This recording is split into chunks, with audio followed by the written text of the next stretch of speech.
పిల్లలు కాదు చిచ్చర పిడుగులు, పలు రంగాల్లో రాణిస్తున్న చిన్నారులు. పూర్తి వివరాలకు చదవండి రేపటి సాక్షి హైదరాబాద్ ఎడిషన్.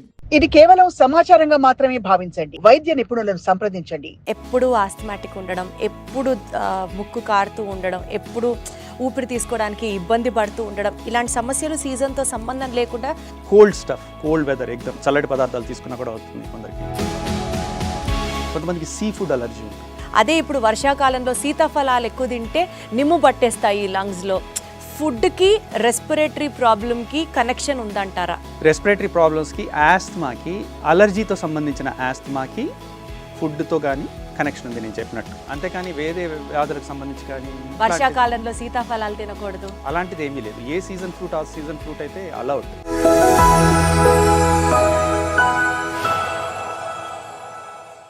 సీజన్ మారింది. సీజన్ మారే కొద్దీ మనకి respiratory diseases or respiratory problems asthma దగ్గర నుంచి కోల్డ్ దగ్గర నుంచి ఏవో ఒకటి వస్తూనే ఉన్నాయని అనుకుందాం. అలాంటి సందర్భాలలో కూడా ఈ వ్యాక్సిన్ సజెస్టెడ్ అంటారా? వ్యాక్సిన్ ఎప్పుడైనా కూడా ఆరోగ్యంగా ఉన్నప్పుడు ఇవ్వాలి. ఓకే, అంటే ఈ జబ్బులు ఉన్న వాళ్ళు కూడా ముందు జబ్బును ట్రీట్మెంట్ చేసి, అంటే అప్పటికి అక్యూట్గా ఉన్న కండిషన్ని రికవర్ అయిన తర్వాత, బెటర్ అయిన తర్వాతనే ఫాలోఅప్గానే వ్యాక్సిన్ ఇస్తాం. చిన్నపిల్లల్లో కూడా జలుబు దగ్గు ఉన్నప్పుడు వాళ్ళు పోలియో వ్యాక్సిన్ డ్రాప్స్ కానీ ఇవ్వడం కానీ ఇంజెక్షన్ కానీ ఇవ్వడం చేయరు కదా. యూజువలీ పీడియాట్రిషియన్స్ కూడా they will wait for the baby to be healthy. అంటే అలాగే పెద్దవాళ్ళు కూడా ఎవరైనా వ్యాక్సిన్ తీసుకోవాలి. ఇదైతే మామూలుగా అందరికీ వర్తిస్తుంది. వ్యాక్సిన్ ఎప్పుడు కూడా మీరు ఆరోగ్యంగా ఉన్నప్పుడు తీసుకోవాలి. కాకపోతే మీరు ఏ కేటగిరీలో ఉన్నారు అనేది నిర్ణయించడం అనేది వైద్యునికి చూసిన తర్వాత యూజువల్గా డయాబెటీస్ ఉన్నారు, ఎల్డర్లీ ఉన్నారు, వాళ్ళకి న్యూమోనియా వ్యాక్సిన్ ఇవ్వాలి. లేదా పిల్లలకి జలుబులు దగ్గులు అవుతున్నాయి, రికవర్ అయ్యారు, ప్రతి సీజన్లో త్వరగా ఈ వాతావరణ మార్పుల కల్లా వాళ్ళకి ఫ్లూ ఇన్ఫెక్షన్స్ వస్తున్నాయి, వాళ్ళకు కూడా ఇమ్యూనిటీ పెరగాలి అనుకున్నప్పుడు వాళ్ళు రికవర్ అయిన తర్వాత ఇస్తారు. అలాగా కొంతమందికి సీజన్తో సంబంధం లేకుండా ఎప్పుడు ఆస్థమాటిక్ ఉండడం, ఎప్పుడు ముక్కు కారుతూ ఉండడం, ఎప్పుడు ఊపిరి తీసుకోవడానికి ఇబ్బంది పడుతూ ఉండడం, ఇలాంటి సమస్యలు సీజన్తో సంబంధం లేకుండా తరచూ ఇబ్బంది పడుతూ ఉంటారు. దానికి మెయిన్ కారణం ఏమై ఉంటుంది అంటారు? దీంట్లో ఒకటి, వాళ్ళకు స్వతహాగా మనం చూడాల్సింది ఏంటంటే అలర్జిక్ ఎయిర్వే ఉంటుంది. అంటే ప్రతి ఒక్కళ్ళు ఒక్కొక్క విధంగా రియాక్ట్ అవుతారు అలర్జన్స్కి. బయట ఉండే కారకాలు, అంటే అది పుప్పొడి రేణువులు కావచ్చు, దుమ్ము కావచ్చు, ధూళి కావచ్చు, ఏదైనా కెమికల్ కావచ్చు, పర్ఫ్యూమ్స్ కావచ్చు, ఇలాగా కోల్డ్ వెదర్ ఎగ్దమ్ చల్లటి పదార్థాలు తీసుకున్నా కూడా అవుతుంది కొందరికి. అలాగే కొంతమందికి ఫుడ్ అలర్జన్స్ ఉంటాయి.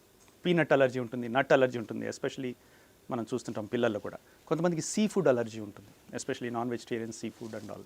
సో ఇవన్నీ కూడా ఆల్రెడీ మనకు యాక్చువల్లీ అలర్జన్ కాజింగ్ ఏజెంట్స్ లాగా. వీటితో అందరూ రియాక్ట్ అవ్వాలని లేదు, ఒక్కొక్కరు ఒక్కో విధంగా రియాక్ట్ అవుతారు. వాళ్ళకుండే స్వతహాగా ఉండే జెనెటిక్ కాన్స్టిట్యూషన్ వలన, ఎన్వైరాన్మెంటల్ యొక్క ఇన్సల్ట్ వలన, ఈ రెండు అనుకోవచ్చు. ఆ విధంగా తీసుకుంటే ఆస్తమా అనేది అలర్జిక్ ఆస్తమా అంటారు యూజువల్గా. ఆ కేటగిరీలో ఉన్న వాళ్ళకి సీజన్తో సంబంధం లేదు, ఎప్పుడైనా కూడా కొద్దిగా ఇబ్బంది పడవచ్చు. కాబట్టి వాళ్ళకు కూడా ఒక షుగర్, బీపీ ఉన్న వాళ్ళు ఎలాగో రెగ్యులర్గా మెడిసిన్ ఎలా ఇస్తామో వాళ్ళకి ఇన్హేలర్, లైక్ పఫ్ అంటాం, ఇన్హేలర్ తీసుకోవాల్సిన అవసరము రెగ్యులర్గా అవసరం పడుతుంది. అది కూడా మనం పిఎఫ్టీ నేను చెప్పినట్టు సిఓపిడికి ఎలాగా మనం యూజ్ చేసాము, that same test can pick it up. అదే టెస్ట్లో మనకు ఆస్తమా కూడా పికప్ అవుతుంది. దాని ప్రకారంగా మనము ఆ ఇన్హేలర్ ట్రీట్మెంట్ అనేది అవసరం ఉంటుంది. వాళ్ళకు కూడా వ్యాక్సినేషన్స్ వి సజెస్ట్. సార్, ఇప్పుడు కోవిడ్ టైంలో నాకు బాగా గుర్తు, రెస్పిరేషన్ ఇష్యూ రిలేటెడ్ ఏదొచ్చినా సరే ధనియాల కషాయం తాగండి, తులసి లీవ్స్ కషాయం తాగండి, నిమ్మరసం తాగండి, ఇట్లా చాలా చిట్కాలు ఏవో చెప్పారు సోషల్ మీడియా అంతా. అవన్నీ would they really work on the respiratory problem sir? అంటే ఐ డోంట్ డినై, అంటే యూజువల్గా అమ్మమ్మ, నానమ్మ, గ్రాండ్ పేరెంట్స్ చెప్పే చిట్కాలు అవన్నీ కూడా పాటించాలి ఇంట్లో అంటారు. చాలా వరకు మనము ఇండియన్ ఫుడ్స్లో వాడే స్పైసెస్ ఆర్ డెఫినెట్లీ గుడ్. అంటే మనం వాడే స్పైస్ ఇవన్నీ కూడా హల్దీ, అంటే ఇది టర్మరిక్ కానీ, పెప్పర్ కానీ, ఇవన్నీ కూడా definitely natural ingredients which help you అనమాట. రోగనిరోధక శక్తిని పెంపొందించేవి. మీరు అన్నట్టు నిమ్మరసము అట్లా, అంటే దాంట్లో it is rich in vitamin C. కాకపోతే కొందరికి పడుతుందా పడదా అది చూసుకున్న తర్వాతనే అలాగే వాడాలి. అంటే ఎలా అంటే అలా అని కాదు, అవి వాడకూడదని కాదు. కాకపోతే మనం చూసింది ఏంటంటే కషాయాలు ఎక్కువగా తాగారు చాలామంది కోవిడ్ టైంలో. తర్వాత గొంతు బొంగురు పోయి ఒక మ్యూకోజల్ లేయర్, గొంతంతా కూడా ఒక పొరంతా పోయినట్టు అంత దాకా తాగారా సార్? అలాగే కూడా 10 సార్లు కషాయం తాగిన వాళ్ళు కూడా ఉన్నారు. వాళ్ళు వచ్చి ఇంకా తర్వాత కొత్త ప్రాబ్లమ్స్తో వస్తారు డాక్టర్ దగ్గరికి. కాబట్టి ఏది కూడా మితిమీరి చేయడం మంచిది కాదు.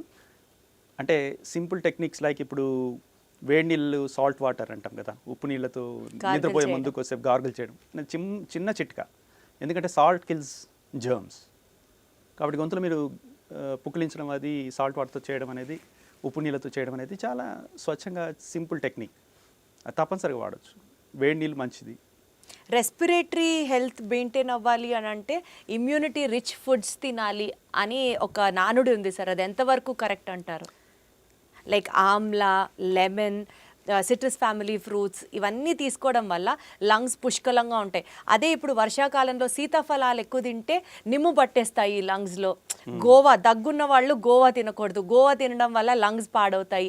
ఇట్లా అన్నీ అటాచ్ చేస్తూ ఉంటారు కదా. నా క్వశ్చన్ ఏంటంటే ఫుడ్కి రెస్పిరేటరీ ప్రాబ్లమ్కి కనెక్షన్ ఉందంటారా? రెస్పిరేటరీ ప్రాబ్లమ్స్కి, ఆస్థమాకి, అలర్జీతో సంబంధించిన ఆస్థమాకి ఫుడ్తో కానీ కనెక్షన్ ఉంది. నేను చెప్పినట్టు కొద్దిపాటి ఎవరికో ఎలర్జిక్ ఆస్తమా వరకు ఉంది. అంతేకాని వేరే వ్యాధులకు సంబంధించి కానీ దగ్గు వస్తే జాంకాయ తినకూడదు, వర్షాకాలంలో సీతాఫలాలు తినకూడదు, అలాంటిది ఏమీ లేదు. ఏ సీజన్ ఫ్రూట్ ఆ సీజన్ ఫ్రూట్ అయితే అలౌడ్. యాక్చువల్లీ అలోపతిక్ వైద్యంలో పథ్యం అంటారు, అదే పదం రాలేదు నాకు. పథ్యం ఏమైనా ఉందా డాక్టర్ గారు అని అడుగుతారు. అలాంటిది ఏమీ లేదు. మితం అనేది ఉంది, పథ్యం లేదు. అలాగా. సో మితంగా తీసుకుంటే ఏదైనా తినచ్చు అన్నది మీరు చెప్తున్నారు. Wonderful sir. సార్ కోవిడ్ తర్వాత ఎస్పెషలీ లంగ్ ఇష్యూస్ నుంచి బయటపడడానికి, అంటే లంగ్ ఇష్యూస్ నుంచి లేని వాళ్ళు బయటపడడం అదంతా కాదు, బట్ ఒక జనరల్ లంగ్ హెల్త్ కోసం ప్రతి ఒక్కళ్ళు started focusing on pranayama, respiratory exercises, lung కెపాసిటీని పెంచుకోవడానికి ఎక్సర్సైజెస్ చేయాలి అంటారు. Do you think that has an impact sir? Definitely. Pranayama, yoga which is anulomam vilomam అనేది బ్రీదింగ్ ఇన్ బ్రీదింగ్ అవుట్, శ్వాసను మెల్లగాను పూర్తిగాను నిండుగాను తీసుకొని మెల్లగా మళ్ళీ వదలడం, ఒక నాసికారంధ్రంతో తీసుకొని ఇంకో నాసికారంధ్రంతో వదలడం, ఇలాంటి చిన్న యోగాలు మనం చెప్పే అనులోమం విలోమం అంటారు. ఇలాంటివి చేయొచ్చు. కానీ లంగ్ హెల్త్లో అలాగే రెస్పిరేటరీ మజిల్స్ వీక్నెస్ చాలా ఎక్కువ ఉన్నవాళ్ళు కపాల్భాతి అని కూడా చెప్పారు, అలాంటివి చేయొద్దు యాక్చువల్లీ. కానీ చిన్న సింపుల్ ఎక్సర్సైజెస్ చేయొచ్చు. అలాగే రెగ్యులర్గా వాకింగ్, నడక కూడా ఊపిరితిత్తులను ఎక్కువగా పనిచేసేటట్లు చేస్తుంది. అన్ని కండరాలతో పాటు గుండెతో పాటు రక్త ప్రసరణ పెరుగుతుంది. అలాగే శ్వాసకోశం కూడా ఎక్కువగా ఎక్సర్సైజ్ అవుతుంది. సో వేగంగా నడవడం, ఒక 20 నిమిషాల వరకు అట్లా నడవడం, మళ్ళీ అలాంటిది కూడా ఇండైరెక్ట్గా లంగ్ ఎక్సర్సైజ్ అయిపోతుంది. సో ఎక్కువగా కదలికలు చేయలేని వాళ్ళు, అంటే కీళ్ళ నొప్పులు అవి ఉన్నవాళ్ళు, ఎల్డర్లీ వాళ్ళు, ఇంటి పట్టునే ఉండి చేయాలనుకున్నప్పుడు ఇట్లా ఇలాంటివి చేయొచ్చు, చిన్న యోగా అలాంటివి చేయొచ్చు. యాక్టివ్గా ఉన్నవాళ్ళు they should get out and then do a walking, brisk walk, అలాంటివి కూడా అవసరం. ఇవన్నీ కూడా జనరల్ లంగ్ హెల్త్కి చాలా హెల్ప్ అవుతుంది. సో మొత్తానికి మీరు చెప్పినట్లు ప్రాపర్ ఫుడ్స్, అంటే ఇమ్యూనిటీ రిచ్ ఫుడ్స్ తీసుకోవడం ఒకటి, దాని తర్వాత లంగ్ ఎక్సర్సైజెస్ చేయడం will have definitely a positive impact అంటున్నారు. పొల్యూషన్ని అవాయిడ్ చేయడం, లేకపోతే మాస్క్ పెట్టుకోవడం. కాకపోతే మాస్క్ ధరించిన తర్వాత కూడా ఎక్కువగా శ్వాస ఇబ్బంది పడడం కూడా జరుగుతూ ఉంది. అంటే ఓపెన్ ఎయిర్లో మీరు ఫ్రెష్గా ఉన్న ఎయిర్లో మాస్క్ ధరించి కూడా తిరుగుతూ ఉంటారు. నేను చాలామందిని చూస్తుంటాను పార్కుల్లో మాస్క్ ధరించి జాగింగ్ చేస్తుంటారు. That is not correct. ఎక్కడైతే ఎక్కువ మీకు కెమికల్ ఉంది, బ్యాడ్ స్మెల్ ఉంది, ఆర్ పర్ఫ్యూమ్, ఆర్ కొందరు పడని ఉన్నాయి, కుకింగ్ దగ్గర ఉన్నారు, లేదంటే ఏదో సమ్ అదర్ బాగా జనసమ్మర్దం ఉన్న ప్రదేశాల్లో తుమ్ముతున్నారు, దగ్గుతున్నారు, అందరూ మనకు తగులుతుంది అలాంటి సమయాల్లో మాత్రం. అలాగే హాస్పిటల్స్ విజిట్ చేస్తున్నప్పుడు, ఎల్డర్లీని వాళ్ళు హాస్పిటల్స్లో ఉన్నప్పుడు విజిట్ చేయడానికి వెళ్తుంటారు. అలాంటప్పుడు మనం కూడా ధరించి వెళ్ళడం అనేది ఒక కొత్త తరంలో అదొక అలవాటు, చేయాల్సి తప్పదు. సో బేసికల్గా సార్ మీతో మాట్లాడిన తర్వాత ఏదైనా సరే ఫుడ్ దగ్గర నుంచి హ్యాబిట్స్ దాకా పథ్యం లేదు, కానీ మితం మాత్రం ఖచ్చితంగా ఫాలో అవ్వాలి. అది మాస్కులు ధరించడం దగ్గర నుంచి తిండి తినే దాని వరకు. Correct. Wonderful sir. So good talking to you sir. Thank you so much. Thank you.